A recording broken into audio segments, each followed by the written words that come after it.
esto ¿cuántos han ido a una fiesta de bodas? A ver, levante la mano. Pues todos, ¿verdad? Ahora, ¿quién se lleva el momento estelar en una boda? ¿El novio o la novia? El novio ni pinta, ¿a poco no? El novio no pinta, es la novia, y cuando viene la novia y hasta se eriza, ¿verdad? La piel. Bueno, pero ¿qué creen mis hermanos? Que en la iglesia es al revés. El que merece reconocimiento, honra, alabanza, es el novio. Es el novio es Cristo Jesús. Su novia es la iglesia, y la iglesia se está preparando. Por eso, mis hermanos, cada que hay un momento como este, en donde Dios permite a una congregación dada, pero a esta en particular, cumplir un año más, mis hermanos, es un triunfo enorme del Señor Jesucristo. Y a Él todo el reconocimiento y toda la gloria. Amén.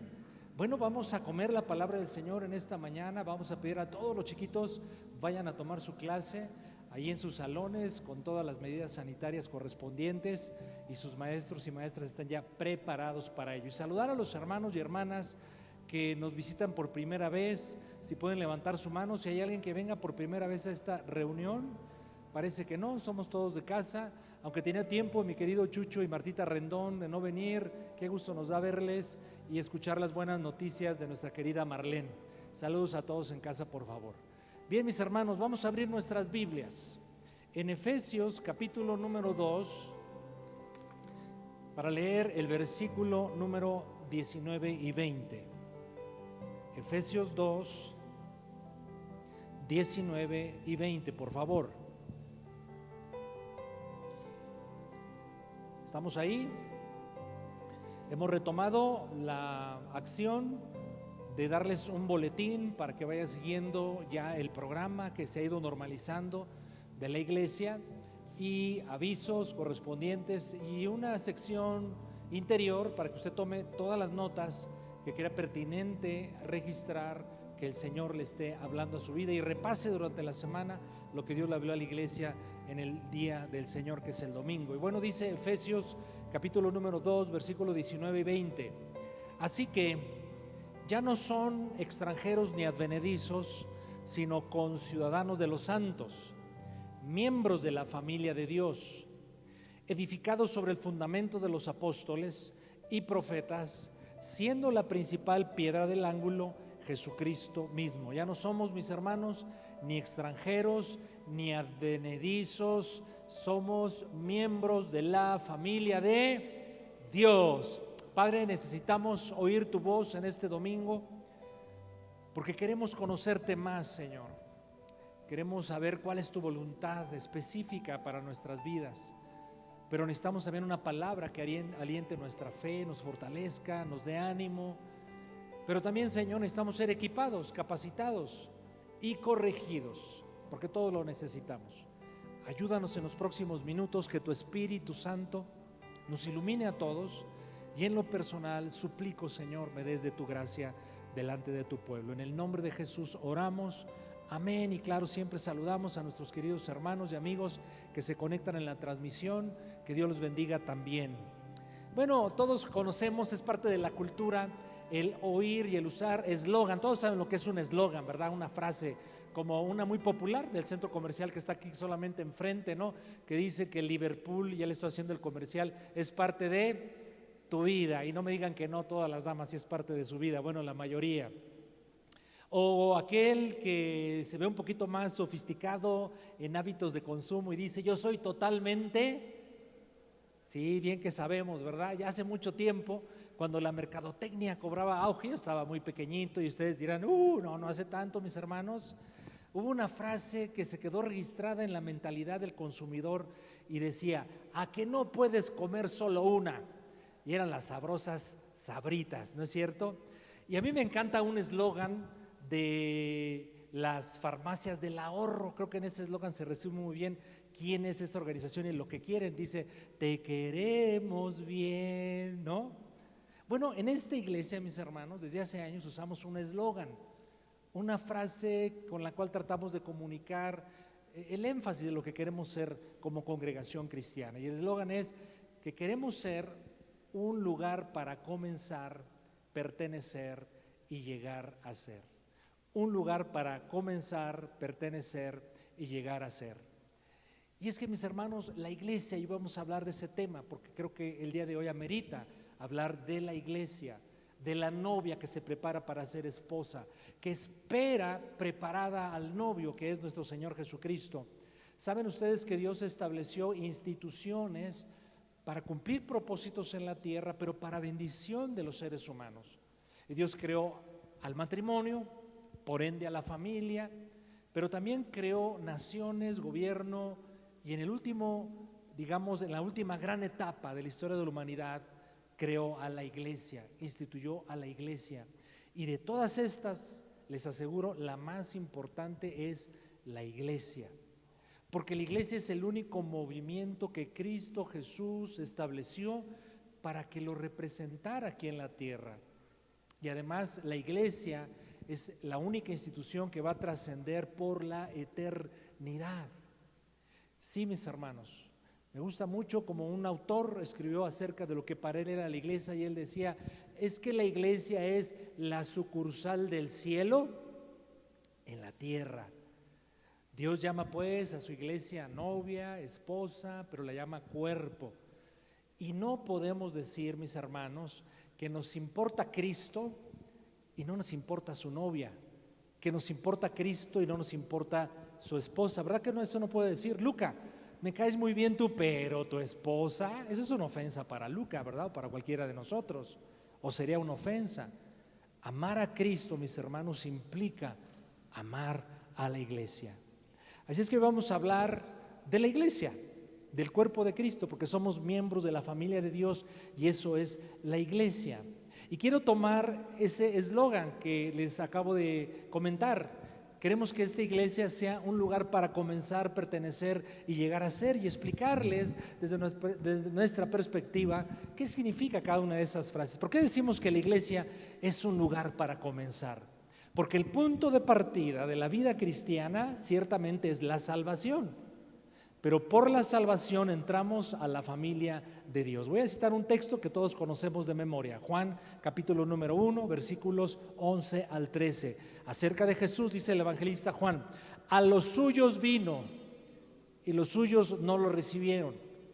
Mas a todos los que le recibieron les dio potestad de ser llamados hijos de Dios, los cuales no son engendrados, resumiendo, por persona alguna, sino son engendrados por Dios. Un lugar para comenzar. Ciertamente la salvación es la entrada a la vida cristiana. La salvación es el inicio de nuestra relación con Dios, pero inmediatamente de que ocurre ese gran milagro de la salvación, lo que hace el Señor es incrustarnos a su iglesia, incrustarnos a su familia, hacernos parte de la familia de Dios. Esto lo dice claramente la Escritura en el Nuevo Testamento por muchas partes. Por ejemplo, Hechos 2:47. Hechos 2:47 dice que la iglesia naciente estaban llenas del Espíritu Santo y había un avivamiento hermoso, y registra ahí el último versículo del capítulo 2 de Hechos, alabando a Dios, es lo que hacía la iglesia, alabando a Dios, teniendo favor con todo el mundo. Y observe la siguiente frase, y el Señor añadía cada día a la iglesia a los que habían de ser salvos. ¿Qué hacía el Señor? Añade a los salvos a su iglesia. No por pertenecer a una iglesia somos salvos, sino por cuanto somos salvos, pertenecemos a una iglesia. Y esa obra de incrustación, de ser incluidos en la iglesia, la hace sobrenaturalmente el Espíritu Santo. Es cuando dice la Escritura que el Espíritu Santo nos bautiza dentro del cuerpo de Cristo. ¿Sabe usted que en la Biblia se registran 3 tipos de bautizos? El bautizo en agua, el bautismo en el Espíritu Santo y el bautismo en el cuerpo de Cristo. Somos incrustados, compenetrados, incluidos en el cuerpo de nuestro Señor Jesucristo, y eso lo hace el Espíritu Santo. Esa es la importancia de pertenecer a la iglesia de Dios. Somos salvos, el Señor nos hace parte de su iglesia, de su cuerpo, pero utiliza al Espíritu Santo. Y miren este texto de Primera de Corintios 12:13, Primera de Corintios 12:13, donde claramente nos dice la Escritura que quien nos metió al cuerpo de Cristo, quien nos entreveró unos a otros, fue una obra sobrenatural. No es una decisión, mis hermanos, individual. Es que yo me voy a congregar acá, es que yo voy para acá, es que yo voy a pertenecer a aquel otro lugar. Es una obra que hace el Espíritu Santo, no la hacemos nosotros. Por eso, aunque no lo hayamos querido, no lo hayamos seleccionado, nosotros, mis hermanos, fuimos compenetrados unos con otros por la obra de Dios y en forma particular del Espíritu de Dios. Miren cómo dice este texto: porque por un solo Espíritu fuimos todos bautizados en un cuerpo, sean judíos o griegos, o de Toluca o de Metepec o de Michoacán, como es su servidor, sean esclavos o libres, a todos se nos dio a beber de un mismo Espíritu. Entonces la iglesia definitivamente es el espacio que Dios utiliza para comenzar mi relación con Él. Es el inicio, es el punto de partida. Pero decimos también que la iglesia es un lugar para pertenecer.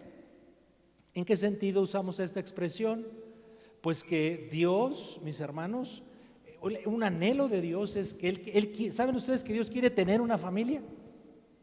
Lo dice la Escritura claramente, Dios anhela una familia. Aunque Dios no tiene necesidad de nada ni de nadie, porque Él es perfecto, Dios claramente, formado por tres personas, Padre, Hijo y Espíritu Santo, no necesitan a nadie ni a nada. Sin embargo, Dios decidió formar una familia que está en su corazón y nos salvó para pertenecer a esa familia.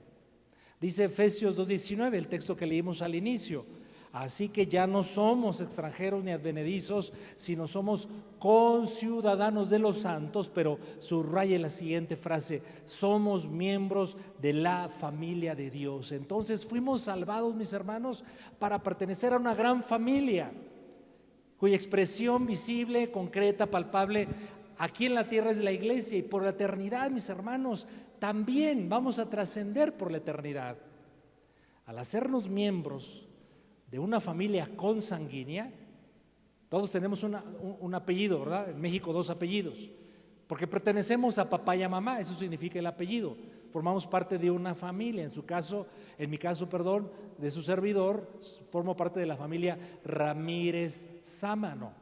Y ahora Dios me ha dado la bendición de formar una nueva familia que es la Ramírez Salas. Bueno, cuando Dios nos hace parte de una familia consanguínea, lo que Dios quiere es satisfacer nuestras necesidades físicas, emocionales, relacionales, de aceptación, de amor. Pero solo en una familia espiritual es satisfecha mi necesidad espiritual. Lo voy a decir nuevamente: en una familia consanguínea, y eso le ocurre a toda la humanidad, Dios se vale de ella para satisfacer mis necesidades, principalmente físicas, de cuerpo y de alma. Pero solo en la familia espiritual, que es la iglesia, Dios satisfará o satisfacerá nuestras necesidades espirituales.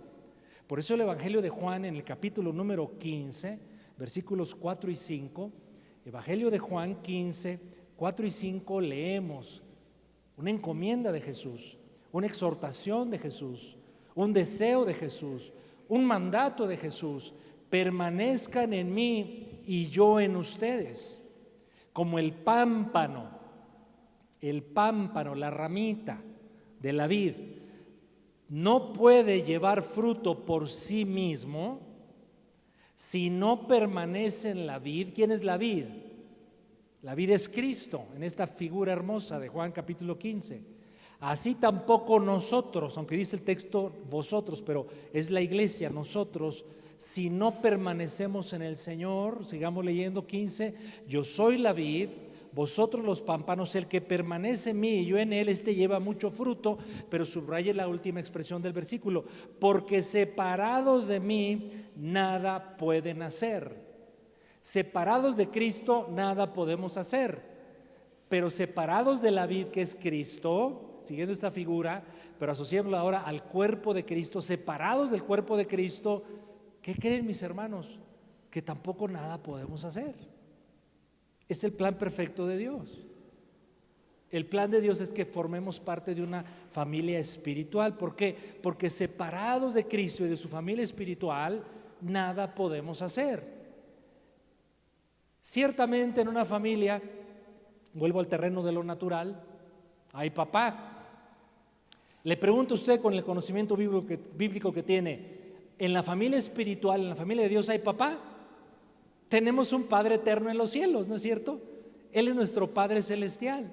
Así dice Efesios capítulo número 4, versículo 6. Ese pasaje que lo conocemos tanto, pero yo quiero que reafirmemos nuestra identidad como hijos de Dios. Y dice Efesios capítulo 4 y versículo número 6, un Dios y Padre de todos. Un Dios y Padre de todos, el cual es sobre todos y por todos y en todos. Entonces, como en una familia consanguínea, también en el espiritual tenemos un Padre, que es nuestro Padre Dios. Pero ¿qué creen? Que en una familia hay hermanos, y nosotros somos hermanos unos de otros porque tenemos un mismo Padre. Pero tenemos como hermanos un hermano mayor. ¿Quién es el hermano mayor de la familia de Dios? Cristo Jesús. Cristo Jesús. Es un texto poco citado, pero miren qué importante es saber esto y entenderlo. Hebreos capítulo 2, versículos 11 y 12. Hebreos 2, 11 y 12. La primera vez que leí este versículo hace muchos años, quedé positivamente impactado. Porque Cristo Jesús es mi Dios, es mi Salvador, es mi Señor, es mi libertador, es mi sanador, es mi redentor, es mi amigo, pero también es mi hermano mayor. Leamos estos dos versículos, Hebreos 2, 11 y 12. Porque el que santifica y los que son santificados de uno son todos, por lo cual no se avergüenza de llamarlos hermanos, diciendo, anunciaré a mis hermanos tu nombre, en medio de la congregación te alabaré. Tenemos un hermano mayor. ¿No es lindo en casa, los que tenemos hermanos mayores, sabernos que el hermano mayor cuida de alguna manera de nosotros? Y en las familias numerosas, como el caso de la familia de mi esposa, los mayores acababan cuidando a los pequeños. No había otra manera de cuidar familias tan grandes. Pero nosotros tenemos un hermano mayor, mis hermanos, perfecto, que es nuestro Señor Jesucristo. Así es que la iglesia es un lugar para pertenecer, así fue concebida por Dios, porque es su familia. Somos miembros los unos de los otros como cuerpo de Cristo. Romanos 12:5, por favor, habla claramente de la membresía, el concepto de membresía, refiriéndose a la iglesia de Cristo.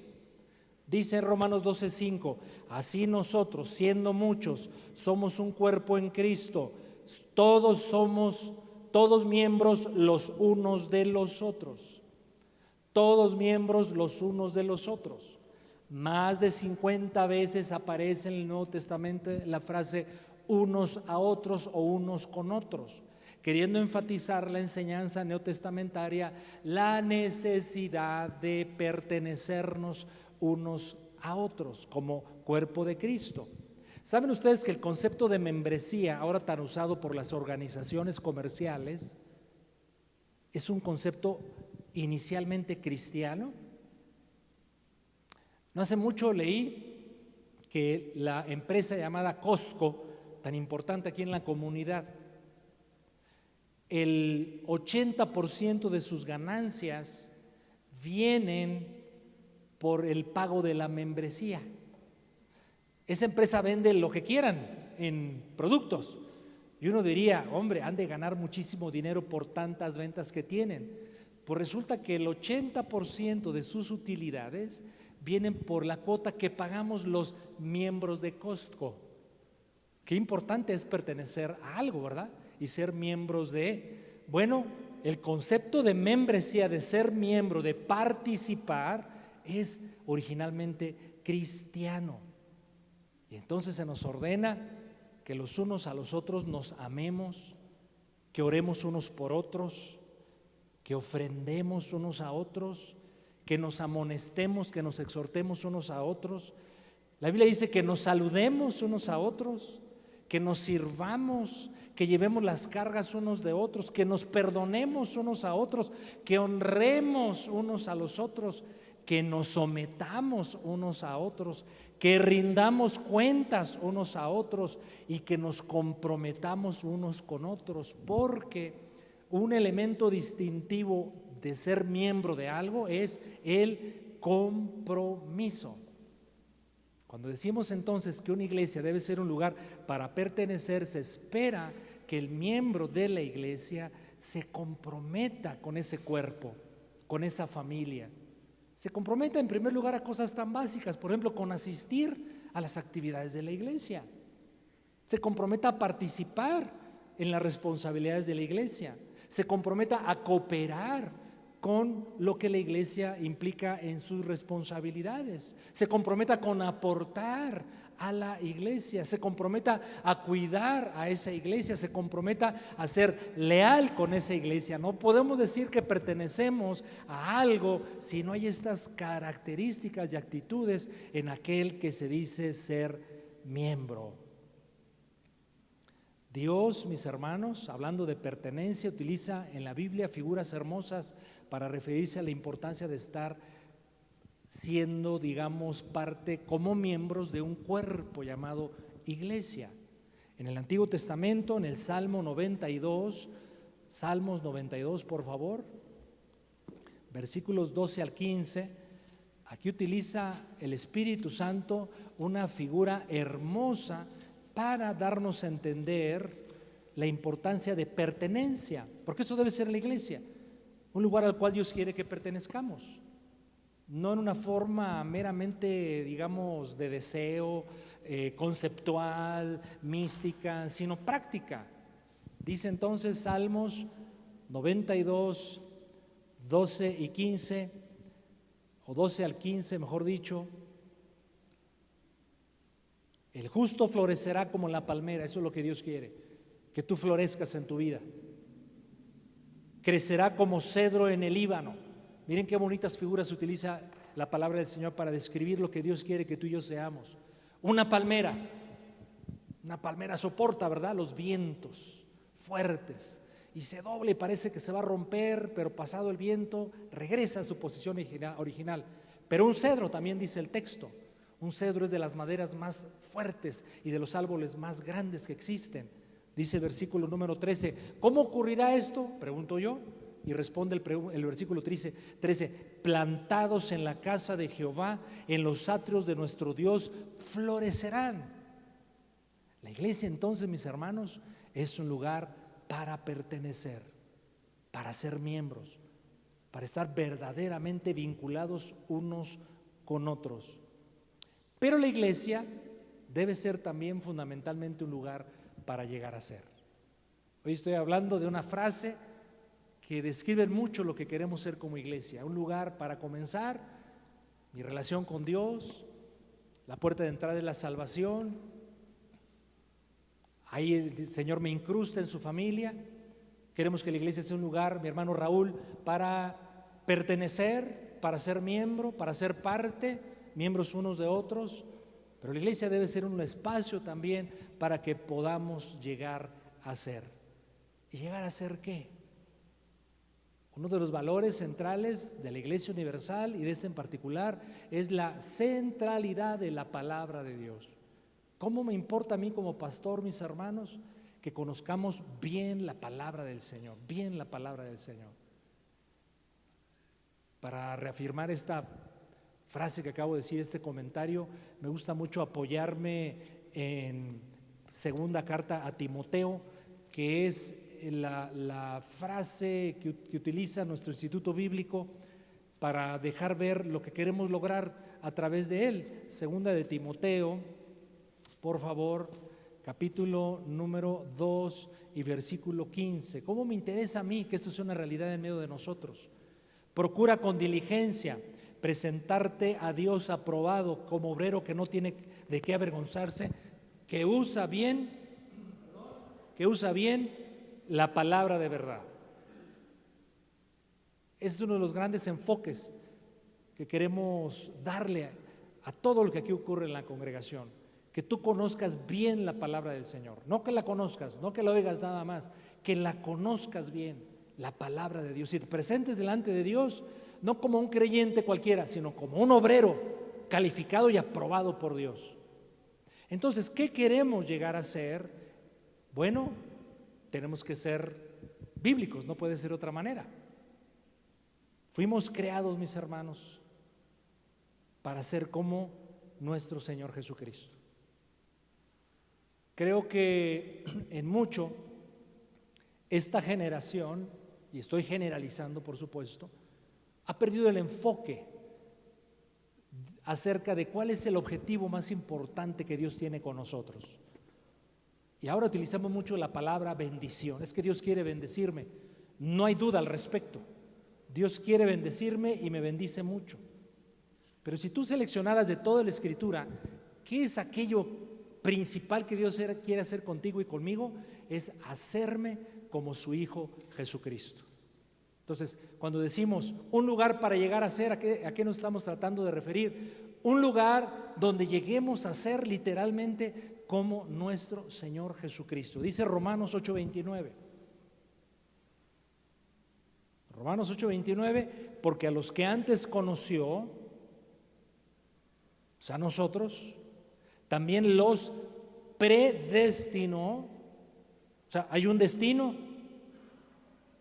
para que fuésemos hechos conformes, tomar la forma a la imagen de su Hijo, Jesús, para que Él, Jesús, sea el primogénito entre muchos hermanos. Todo lo que ocurre aquí en esta congregación particular, mis hermanos, debe apuntar a esta meta. ¿De qué se trata la vida cristiana? Se trata de ser como Jesús. Si alguien nos pregunta, sobre todo alguien que desconozca la Biblia y la vida cristiana, ¿de qué se trata la vida cristiana? Dele una respuesta bien bíblica. La vida cristiana se trata de llegar a ser como Jesús. Ese es el objetivo que Dios tiene con nosotros. Esto viene, mis hermanos, desde la mismísima creación. El libro de Génesis lo conocemos. Cuando Dios creó al hombre, ¿qué dijo acerca de él? Hagamos al hombre a nuestra imagen y semejanza. Eso no fue posible por el pecado de Adán y Eva y de toda la humanidad. Pero esa visión divina se recupera, se rescata y se empieza a establecer entre nosotros, habiendo venido la redención por medio de nuestro Señor Jesucristo. Repito, cuando decimos que queremos un lugar donde lleguemos a ser como Jesús, ser como nuestro Señor Jesucristo. Nuestro objetivo, mis hermanos, créanme, no hay otro, es que sí hay muchos secundarios, por supuesto, pero uno toral es que alcancemos la madurez espiritual, alcancemos la madurez como hijos de Dios. Un último texto en esta mañana, Colosenses, capítulo número 1, a partir del 24, por favor. El énfasis de todo lo que hacía Pablo y por lo que sufría Pablo. Colosenses 1, 24 en adelante. Decía Pablo, ahora me gozo. Qué lindo es gozarse, ¿verdad, mis hermanos? Amén. ¿Cuántos han disfrutado del gozo del Señor? Amén. Pero Pablo siempre nos mete en problemas. Para mí Pablo me confronta demasiado, porque Pablo dice, ahora me gozo en lo que padezco. No, yo pensaba que decía me gozo porque me saqué la lotería, porque compré una casa nueva, porque cambié de automóvil, porque soy saludable. Razones muy buenas para gozarse. Pero Pablo dice, por eso a mí me confronta Pablo. Pablo dice, ahora me gozo en lo que padezco. Me gozo en la prueba, en la tribulación, en la dificultad, en el dolor aún, y en la enfermedad todavía me gozo. Pero me gozo por la iglesia, por ustedes. Cuánto amor tenía este varón por la iglesia de Cristo. Y cumplo en mi carne lo que falta de las aflicciones de Cristo por su cuerpo, que es la iglesia. Esa frase es bien complicada. Las aflicciones de Cristo ocurrieron en su ministerio terrenal y culminaron en la cruz del Calvario. Pablo no puede sustituir, ni nadie puede sustituir la obra redentora de Cristo Jesús. Solo la hizo y la hace el Señor Jesucristo. Pero ¿por qué Pablo dice, pero yo cumplo lo que falta de las aflicciones del cuerpo de Cristo? ¿Saben por qué, mis hermanos? Porque la iglesia, para cumplir su misión en la tierra, tiene que sufrir. ¿Cómo que tiene que sufrir? Lamentablemente, no porque queramos, no porque Dios lo quiera, sino porque vivimos en un mundo caído, lleno de tanta maldad, y porque tú y yo todavía aportamos la naturaleza pecaminosa y aún nos equivocamos. Cuando dice Pablo, cumplo en mi carne lo que falta de las aflicciones de Cristo por su cuerpo, que es la iglesia, está diciéndonos Pablo que la iglesia de Cristo, para ser iglesia, debe contemplar sufrir por Cristo Jesús. Pero no es el énfasis de lo que quiero comentar de este versículo. Versículo 29, de la cual iglesia fui hecho ministro. ¿Está aquí mi esposa? Sí. Fíjense que me voy a hacer una concesión, porque esto a mí me bendijo mucho al leerlo.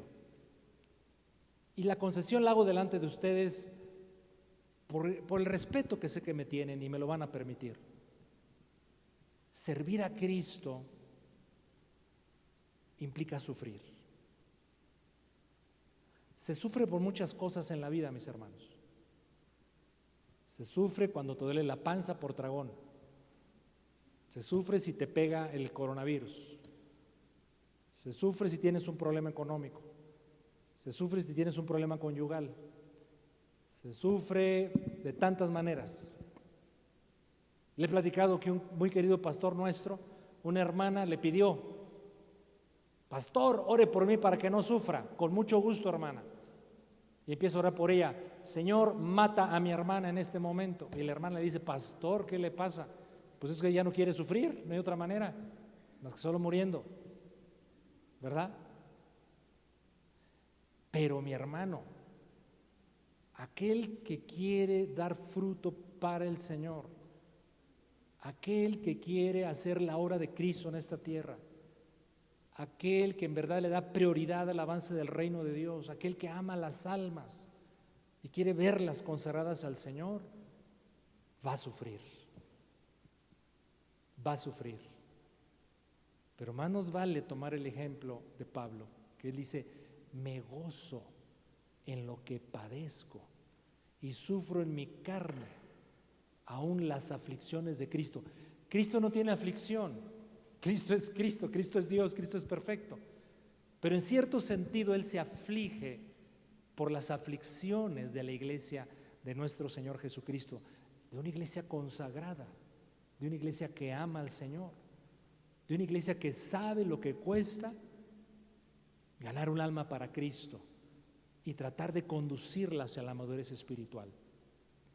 Y a los que sufren, sin embargo, por causa de Cristo, el Señor les promete que serán glorificados con Él.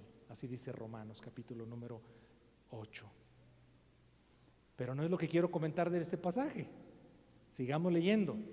Versículo número 26. El misterio que había estado oculto desde los siglos y edades, pero que ahora ha sido manifestado a sus santos, a quienes Dios quiso dar a conocer las riquezas de la gloria de este misterio entre los gentiles, que es Cristo en vosotros, la esperanza de gloria. Eso es lo que Pablo quería ver en la iglesia: Cristo en ustedes.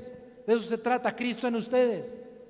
Pero somos perseguidos por un loco Nerón y nos llevan a este lugar, hombre, donde sacrificaban a los cristianos, en especie de estadio, al Coliseo Romano, y nos prenden como antorchas. Terrible, inimaginable el sufrimiento de esas personas. Pero Pablo dice: lo que me importa, eso es doloroso, es difícil, pero lo que más me importa es que Cristo esté en ustedes, no importa el costo.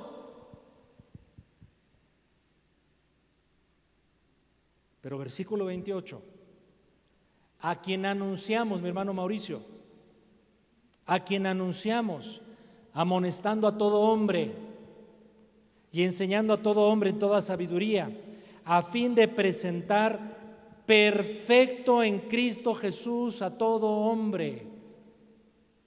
Estoy hablando de la idea de un lugar para llegar a ser, debe ser la iglesia. Llegar a ser ¿qué? Maduro en Cristo, semejante a Cristo, Cuando dice el versículo presentar perfecto a Cristo, se refiere a un hombre maduro en el Señor. En resumen, pues, queremos que la iglesia, mis hermanos, y espero que ustedes nos acompañen, primero nosotros ser sabios en comunicar esto, esta carga, este anhelo, este deseo, este esfuerzo, y segundo, el Espíritu Santo nos ayude a abrazar esta idea. Queremos que la iglesia sea un lugar para que la gente comience su relación con Dios, un lugar donde se sienta parte de, miembro de, parte de la familia de Dios, pero un lugar para llegar a ser ¿qué? Semejante a Cristo, maduro en Cristo. Si ustedes me preguntaran qué queremos que ocurra en esta iglesia, lo resumiría en la siguiente frase, y con esto concluyo. Nosotros queremos ver a la gente salvada, liberada, sanada, discipulada y preparada para manifestar a Dios en sus vidas. Nosotros queremos lograr que las personas tengan una relación personal con Cristo, maduren espiritualmente y sirvan a Dios y al mundo con la familia de Dios. Eso queremos ser como iglesias hoy. Un lugar para comenzar, pertenecer y llegar a ser. Quiero que tomemos unos instantes para honrar al Señor, porque nos permite formar parte. Qué bendiciones formar parte de una iglesia, mis hermanos. Esto se lo diría, y estoy delante del Señor, aunque yo no fuese pastor. Fui académico, consultor y empresario muchos años. Ahora soy pastor. Indignamente, con toda humildad, asumo lo que Dios me asignó, inmerecedor de ello. Tan grande privilegio, pero qué responsabilidad, mis hermanos. Bueno, ¿qué le quiero decir como su hermano en Cristo? Que solo juntos podemos hacer que esta iglesia sea eso. Un lugar donde la gente llegue y conozca a Cristo. Un espacio donde la gente se sienta y se sepa amada, cuidada, nutrida, porque forma parte de una familia, un lugar para pertenecer. Pero que no perdamos el enfoque, no perdamos la visión, el objetivo ulterior que Dios quiere hacer con nosotros: alcanzar la madurez en Cristo, ser semejantes a nuestro Señor Jesucristo.